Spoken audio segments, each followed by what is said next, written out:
Good morning. This is Barry Odell with the Church of Christ at Mammoth Spring Facebook page. Hope everybody's doing well today and ready to get our study going. So, see some folks joining on here, commenting. Good to see you, Danny, Lyle. Hope y'all are doing well today. Good morning, Wayne. We are starting today a series of videos on what we're going to call alleged Bible contradictions. Good morning, Mark. Good to see you. Alleged Bible contradictions.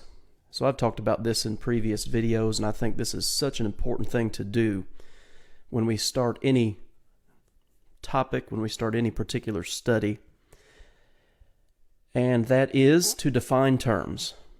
I mean, I don't care if you're talking about a religious discussion, a political discussion, whatever. I think it's always important to define your terms, to clarify what you're talking about. Good morning, Owsleys, and good morning, Darla. So let's do that this morning. So, alleged, we hear that word used a lot, and I would say most of the time we hear that used in connection with some type of criminal investigation. Someone has allegedly done this or that. The word alleged in that type of context means accused, someone or something accused of something, but they've not been proven. The accusation, that is, has not been proven, and the person or the thing, in our context, the Bible, has not been convicted of what it's been accused of. What is the Bible? Well, the Bible is a collection of 66 ancient religious documents that claim to be inspired by God. That's how we're going to frame this discussion, because there are those, obviously, who deny that. They deny that the Bible is inspired of God. They say, yeah, sure, it's a collection of old religious documents. You know, it was compiled over the years by different people, but it's not the Word of God. So we're going to use this as our working definition. The Bible is a collection of 66 ancient religious documents that claim to be inspired by God. And then, of course, we have the word contradiction or contradictions, a combination of statements that are opposed to one another. So here's the thing in our discussion. Good morning, Miss Sharon. Here's the thing in our discussion. So we have alleged Bible contradictions. And some people use, instead of the word perhaps contradiction, they'll use the word discrepancies. There are biblical discrepancies. So what I'm going to use for this particular series of videos, and this is once I get these uploaded to our YouTube channel, it's actually going to be a playlist. I actually wrote a series of articles on this at our local congregation here at Mammoth Spring, and each article was taken from the American Atheist website, atheists.org. They have a list of, again, alleged Bible contradictions on their website that in their mind proves that the Bible is not an inspired document. So I'm going to use that kind of as a guide for our study, what we're going to look at each time. So today, what we're going to start out with is their first. Oh, and by the way, if you have any question or comment as we're going through this, feel free to share it. And it can be a question or comment in regard to what we're studying from the atheist perspective, you know, what they're claiming or saying, or something in connection with what the Bible says on any given subject that we're going to discuss. So here's our topic of discussion today. So one of the first alleged contradiction that's listed on that website is this one here. Exodus chapter 20 and verse 8, remember the Sabbath day to keep it holy. And then Romans 14 verse 5, one person esteems one day above another, another esteems every day alike. Let each be fully convinced in his own mind.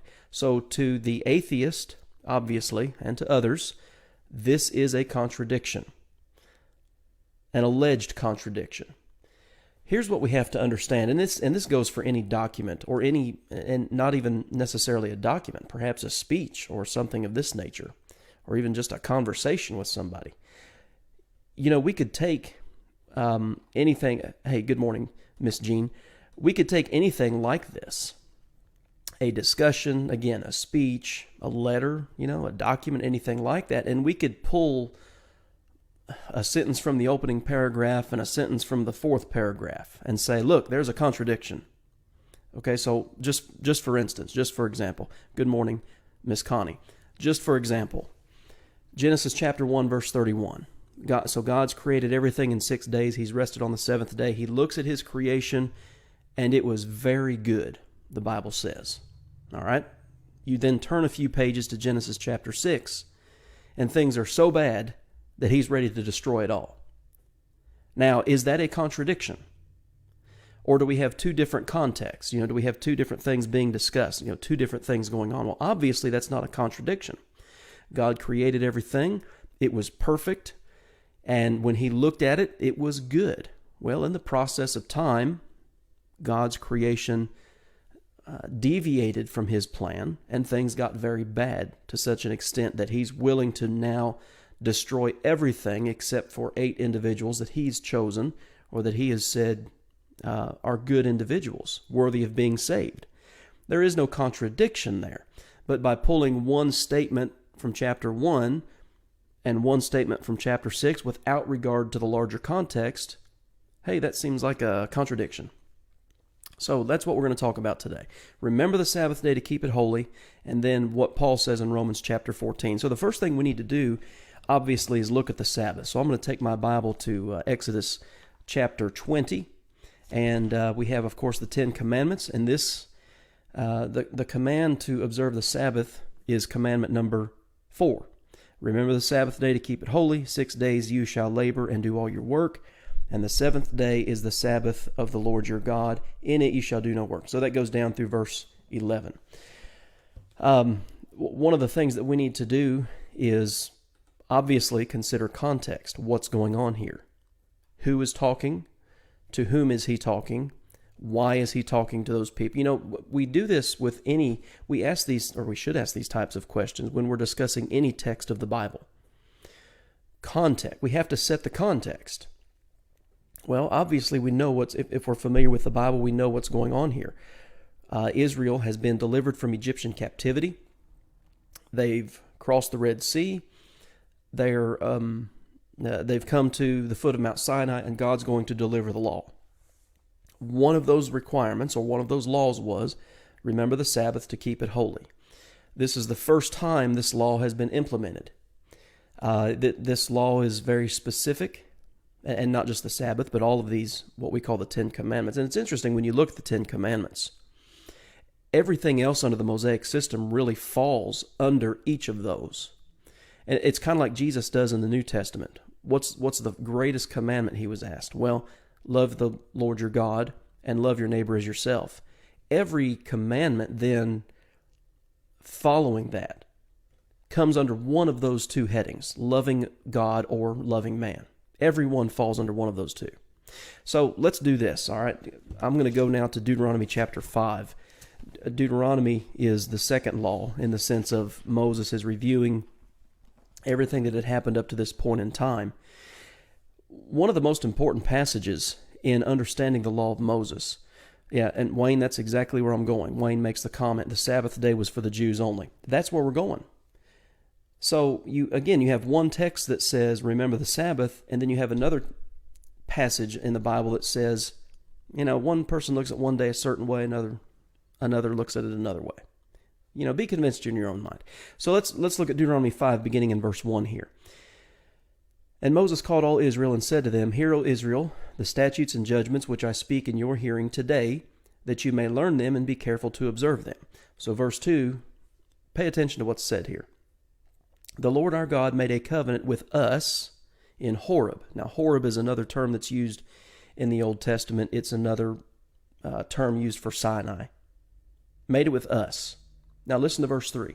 The Lord did not make this covenant with our fathers.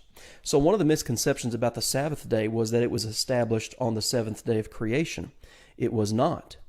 The fact that God rested on the 7th day was not the establishment of the Sabbath day. It was not stated as law that man should work 6 days and rest on the 7th until Mount Sinai. We need to understand that, because there is that misunderstanding that the Sabbath law started essentially in the Garden of Eden. But again, Deuteronomy 5, verse 3. The Lord did not make this covenant with our fathers. course, well, who were the Jewish fathers? Abraham, Isaac, Jacob. But with us, those who are here today, all of us who are alive, this law is very specifically identified as the Jewish law. All right, so we continue reading here in Deuteronomy chapter 5, verse 12. Observe the Sabbath day to keep it holy as the Lord your God commanded you. Well, who is the you? You go back up to verses 2 and 3. Those who were at Horeb, or Mount Sinai, those who were alive when Moses was speaking. It wasn't anybody before that. The law, the Sabbath law was given at Mount Sinai only to the Jewish people. Now, here's what we need to understand. For the non-Jew, they could, the word that we might use would be convert. They might convert to Judaism. At that point in time, they were then required to keep the same laws. And we have that idea several times throughout the first, well, not the first 5, but post-Genesis, Exodus through Deuteronomy. There's one law for the Jew and for those, what the text calls them, strangers, those who come in among the Jews from the Gentiles. They were to keep the law just as the Jews were to keep the law. But this law was given to a specific group of people, the Jewish people. So another passage that deals with that is, and that really clarifies what we're trying to deal with here, this alleged contradiction, is in Nehemiah. I'm going to go to Nehemiah chapter 9. And what we have going on in this chapter is, I would kind of say, a prayer of Israel's dedication, a prayer of confession, post-captivity. Israel's been rebuilding the city of Jerusalem, rebuilding the temple, trying to get things back in order after the 70 years of Babylonian captivity. So in this prayer, the leaders of this prayer, which are stated in Nehemiah 9 verse 4 and then the first part of verse 5, these Levites. Listen to part of this prayer, Nehemiah 9 verses 13 and 14. Speaking of God, you came down also on Mount Sinai and spoke with them from heaven and gave them just ordinances and true laws, good statutes and commandments. Now listen to this. You made known to them your holy Sabbath and commanded them precepts by statutes and laws by the hand of Moses your servant. So there's just another passage that answers this idea of when was the Sabbath law given and to whom did it apply. It was given at Mount Sinai by the hand of Moses, as it says here in verse 14, and it applied to the Jewish nation. So here's a question. Were the non-Jews still under the patriarchal system? Yes, and that's an interesting topic for discussion because the Jewish law, again, the Jewish law, the Mosaic law, the 10 Commandments, were given to the Jewish people. So, good morning, Mark, by the way. Good morning, Brian. Glad to have you guys on here today as well. So this law was given, again, specifically to the Jewish nation at Mount Sinai by the hands of Moses. Undeniable. But there's another law that's in place that had been in place from the beginning of time, you might say, and that is what we call the patriarchal system. And if you want to see a good commentary on what the patriarchal system was, read Job chapter 1. It's the father-led religion. In a sense, the father of a family was the priest. All right?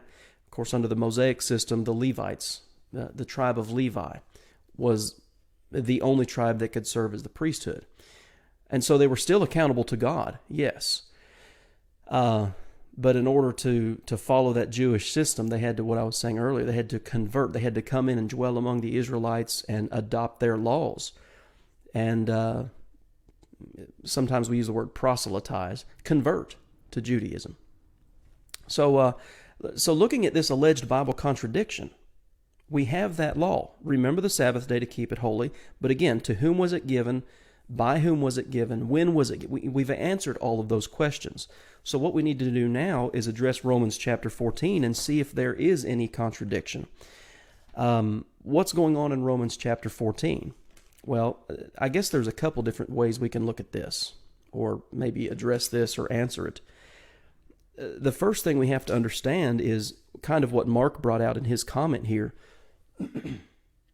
is the fact that as you're looking through the Bible, there are different systems of law. You have that patriarchal system where, again, the father serves as the priest of the family, leads the religious services, sacrifice, however you want to say it. At Mount Sinai, you have the introduction to the law of Moses given to the Jewish people. But we also have throughout, even in the Old Testament, but particularly throughout the New, this concept of there's a new law coming. All right, Jeremiah chapter 31. Ezekiel talks about a new law. Isaiah talks about a new system, a new heavens and new earth, if you will. Isaiah 65 and 66. A new covenant was coming. And of course, that's the covenant of Christ. I mean, that's one way that we could address this topic. So when we get to the book of Romans, we have to understand we're not under the Jewish system anymore. When Jesus Christ came, he, in essence, one way we could say it is he wrote his last will and testament. So my wife and I, we have a will. We've written it out. It's in a fire safe. And, as of right now, it's just a couple pieces of paper with our names on it and some directions. It's right now it's not doing anything. When we die, that will takes effect. That's what we see in the gospel accounts. We have Jesus revealing his will, if you want to say it that way. In Hebrews chapters 9 and 10 talk about this too. And when he died, his will came into effect. It took out that old law, all right? We could go to Ephesians 2, Galatians 3, Colossians 2. We could look at several different passages. But just to sum it up, when Romans 14 is written, the law of Moses has been taken out of the way. In fact, Romans deals with that extensively, or Paul deals with that in Romans extensively, in Romans chapters 7 and 8. One verse that would sum it up is Romans chapter 7 and verse 4. We have become dead to the law that we might be married to another, to him who was raised from the dead. Mankind is dead to the law of Moses. It's been taken out of the way. One of the issues that's going on in Rome is that it's a congregation made up of both Jews and Gentiles. And so you have some strife, and Paul deals with that extensively in Romans chapters 9 through 11. So you have this background that these people come from. And it still happens today to some extent when people come to the Lord out of denominationalism or even out of an a-religious background. They bring baggage with them that in the process of time there can be some teaching that's done and things of this nature. That's what's going on in Rome. All right, we need to understand all that. So when we get to Romans chapter 14, Paul's words of instruction are this: receive one who is weak in the faith, but not to disputes over doubtful things. For one believes he may eat all things, but he who is weak eats only vegetables. So he talks about food issues, but then he also talks about day issues.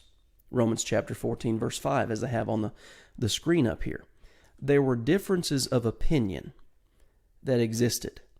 And apparently what was going on, the members of this congregation were condemning one another. And in fact, look at the words that Paul uses here to describe what was happening. Verse 3, for instance, let not him who eats despise him who does not eat. That word despise in the Greek means to make light of or to disregard. So there's division existing in the church based on diets. They were making fun of each other, either because they wouldn't eat something or they were eating something. Another word, verse 10, he says, but why do you judge your brother, or why do you show contempt for your brother? Again, to despise, based on a personally held conviction in regard to something you may eat or not eat, in regard to a certain day, or not watching or observing a certain day. He says you shouldn't be making light of one another because you have these personally held convictions. What does that have to do with the Sabbath day? Well, to be honest, so I know there's a couple different views on Romans 14. Some people try to say, well, what Paul's really dealing with here are what the Jewish Christians were trying to do and their opposition to the Gentile Christians.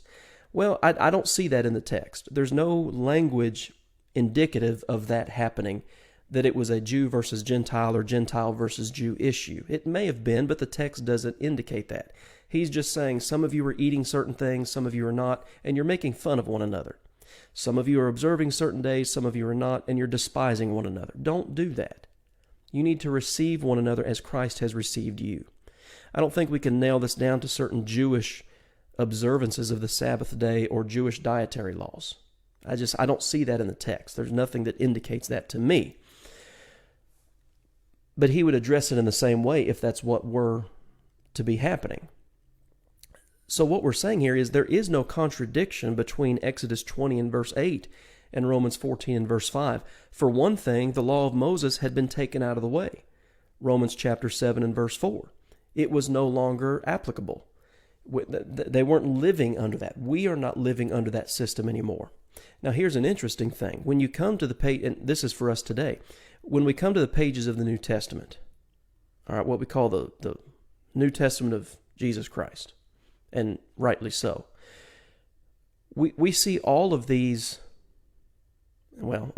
we see 9 of the 10 commandments reiterated and in fact in the form of commandments in the New Covenant.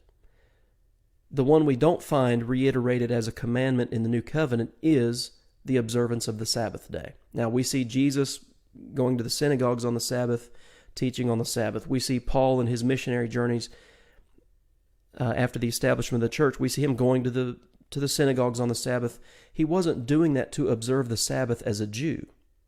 He knew that there would be Jewish people gathered together studying the Scriptures on the Sabbath day in the synagogues. So he's going to take advantage of that. 9 of the 10 commandments from the Old Testament are reiterated in the New and commanded in the New. The Sabbath is not. There is no contradiction between Exodus 20 and verse 8 and Romans 14 and verse 5. What Paul's saying in Romans 14 verse 5, so look at that verse again here on your screen. One person esteems one day above another esteems every day alike. Let each be fully convinced in his own mind. All he's saying in that verse is, listen, some of you Christians may have picked a Thursday to get together and study God's Word and maybe do some evangelism. And you've taken that upon yourselves seriously, and you're fully convinced that that's how you should be doing your Christianity. Okay, do that. But don't condemn another Christian for not taking that Thursday and doing the same thing you're doing. Now, we're not talking about the first day of the week, obviously. I mean, that's beyond question. There are certain things upon the first day of the week that must be done and over which there can be no disagreement. But if I were today to take a certain day of my life and say, hey, every week I'm going to take this day and I'm going to observe it, if I want to do that, that's fine. I have no right to say everybody else here needs to do what I'm doing. You have to be fully convinced in your own mind. A couple comments here. One can sin against their own conscience. And Mark, that's exactly what Romans chapter 14 is all about. In fact, this concept of what he says in the end of verse 5, let each be fully convinced in his own mind. That's what he's talking about here throughout this whole chapter. Look at verses beginning in verse 22. Paul says, do you have faith? And that's not asking if they believe in God. He's talking about their convictions. I mean, that's the whole tone of this chapter. So do you have a conviction? Have it to yourself before God. Happy is he who does not condemn himself in what he approves. But he who doubts is condemned if he eats, because he does not eat out of conviction. Again, tie it back to verse 5. He's not fully convinced in his own mind. Whatever is not out of conviction is sin. You can't bind your personal convictions on other people. And again, there's a difference in my personal conviction and inspired doctrine, what Acts 2:42 refers to as the apostles' doctrine. There's no room for disagreement over the apostles' doctrine, but I can't take my personal convictions on an issue and bind it on other people as, hey, if you don't do this, you're sinning. I would be sinning if I did that. And that's his point here, really, in verses 19 through 23, that if you have a conviction like that, keep it to yourself. And that's another thing that he says here and encourages in verse 19. Let's pursue the things that make for peace and the things by which we may edify one another. If you want to eat certain foods and abstain from others, that's fine. If you want to observe a certain day and abstain from others, that's fine. Keep it to yourself. Don't try to bind your personal conviction, verse 22, on others. That then would become a sin because they don't see it that way. Okay, Seventh-day Advent. Watch out for Seventh-day Adventists. So, there are those who do hold on to parts of the law of Moses, such as the seventh-day observance. Here's the thing. Keep this in mind. Read Galatians chapter 5 and verses 1 through 6. Circumcision's being talked about there, but what Paul says is if you're going to observe part of the law, you are in debt to keep the whole law. You can't just pull part of it and say, we're going to keep this and not this. That applies to circumcision, that applies to the Sabbath, whatever. You don't have the right to choose which part of the law you're going to observe and which part you're not going to observe. And by the way, that law is out of the way anyway. It's been taken out of the way and nailed to the cross. So there is no Bible contradiction here. There's an alleged, again, accused but not proven. I'm certainly not convinced that there's some type of contradiction here. Again, consider the different contexts. Exodus chapter 20 is one context. Romans chapter 14 is a different. There is no contradiction here. All right, so I appreciate all of you who've been on the live stream this morning. I don't even know how long we've been going on here. Let me look. 27, 28 minutes. I appreciate all your comments. We'll come back tomorrow and we'll do another one. Like I said, I've got this list from the American Atheist website. Pretty interesting stuff to consider. And some of them, to me, are more difficult than this one. To me, this is very easy, this particular one, when you consider the context, what laws are we talking about, and things of this nature. But what this does, one thing that website illustrates, so this is how they handle, I'm going to use my cursor here. So they use this one verse, and then they use this verse to prove, quote unquote, a contradiction. They don't consider they have no regard for context. There's no explanation. They just say, this verse says this verse says this, therefore there's a contradiction. Well, any fool can do that. I mean, that's easy to do, to pull things out of context. But some of them they require more study, I would say, than this one here does. But that's going to be the plan over the next few days, probably in the next couple of weeks, to deal with these contradictions. If you have any supposed or alleged contradictions, let me know about it, and we'll talk about it. I think that's important to do. Thank you, Gene. Appreciate you being here today. Appreciate all of you being here today. Again, if you have any questions or comments after this video is over, you'll still be able to access this video and access the